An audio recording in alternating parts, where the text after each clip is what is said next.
What up, YouTube? Today on Gear Zombie, we're going to talk about the Orange Kongpressor. Gear Zombie. Okay, today we're going to talk about compression pedals and why you would use them. It's not uncommon for me to get asked why I would stick a compression pedal in my signal chain, and there's actually quite a few scenarios where I like to use compression. So first, what does a compression pedal do? Generically, it makes your highs lower and your lows higher. If you think of the way your audio looks like in a waveform, there's peaks and valleys. Basically what a compressor is going to do is it's going to squash those peaks and raise the valleys, trying to make your sound a little more consistent. Now, why would you want to do that? If you want your audio to be more consistent, you want your lows higher and your highs lower, trying to keep you more in an acceptable range, whether you're playing live or recording. If you think about it from the application of guitar, one of the easiest ways to make it make sense is using it on your clean channel. Most people have noticed when they're playing their clean channels that it takes very little effort to get a very big sound, and then it doesn't take a whole lot of difference to make that sound really quiet. When it comes to dirty sounds, I generally don't use it on my rhythm channel, but for leads, on the other hand, it can give you a lot more sustain. As that note starts to fade, the compressor will try to bring the quietness up. It will allow you to hold notes longer. I'm primarily a legato player. As my old hands get older and the carpal tunnel gets worse, the shreddy double picking is becoming less and less. But my left hand I can still fly around pretty good with, and I can still burst with my right hand. So the legato becomes more and more important. So what happens with legato, especially if you're doing it with not a lot of gain, is there becomes peaks and valleys in each note. So running a compressor will keep that all together and make it sound a lot cleaner. Now, compressors generally have common settings that you can change. You'll have threshold, ratio, attack, and release at the very minimum on most all compressors. And basically what those are, a threshold is going to be where you want the compressor to kick in. And the ratio is going to be how much you want it to kick in. So compression ratio is in terms of decibels. So say you set your compressor at 2 to 1. So if it's set at 2 to 1, your signal is going to have to exceed the threshold by 2 decibels before the compressor will bring it down to 1. Easy way to think of it, the farther you go with 1 to 1 being like unity, if you start getting into like 6 to 1, 8 to 1, that's where you start getting into the ballpark of pretty hard compression. So then you have attack and release. And your attack is how fast the compressor kicks in after you exceed that ratio, and that's figured in milliseconds. Release is the same thing. As soon as your signal level comes down below that threshold, how quick does the compressor let go? Okay, that was my Fisher-Price, my first compressor tutorial. Let's open this guy up and see what we got. The box in the box, you gotta like that. The Kongpressor, look at that.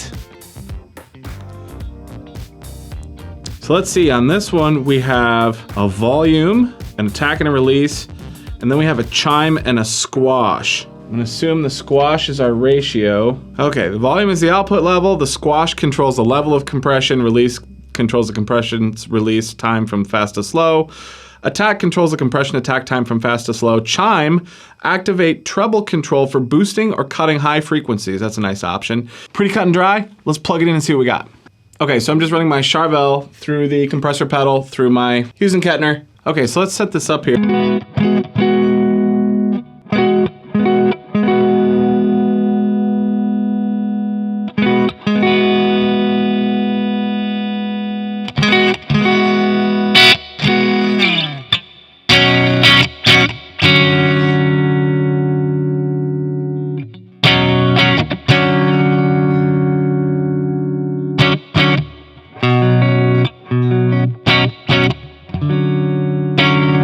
Here's the squish, that's our ratio.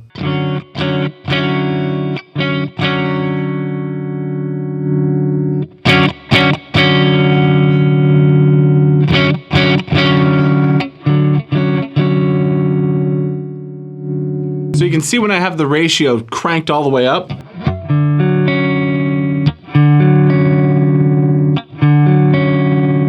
like even if I slap it, or if I pick it gently, the volume stays pretty close.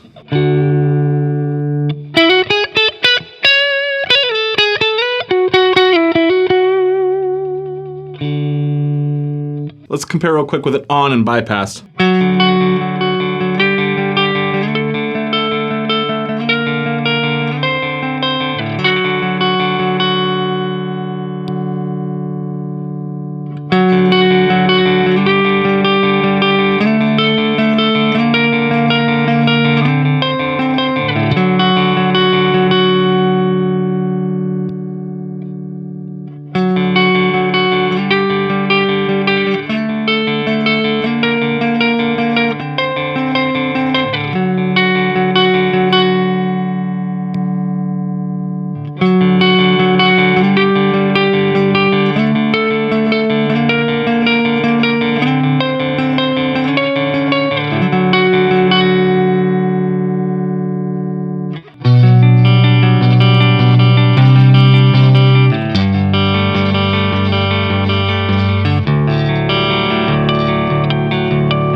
You can hear the compressor bring that note up as the string starts to fade. Let's do it once off.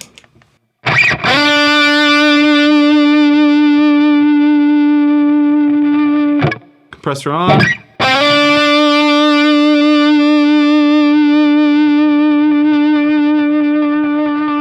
Just holds it in there a lot longer.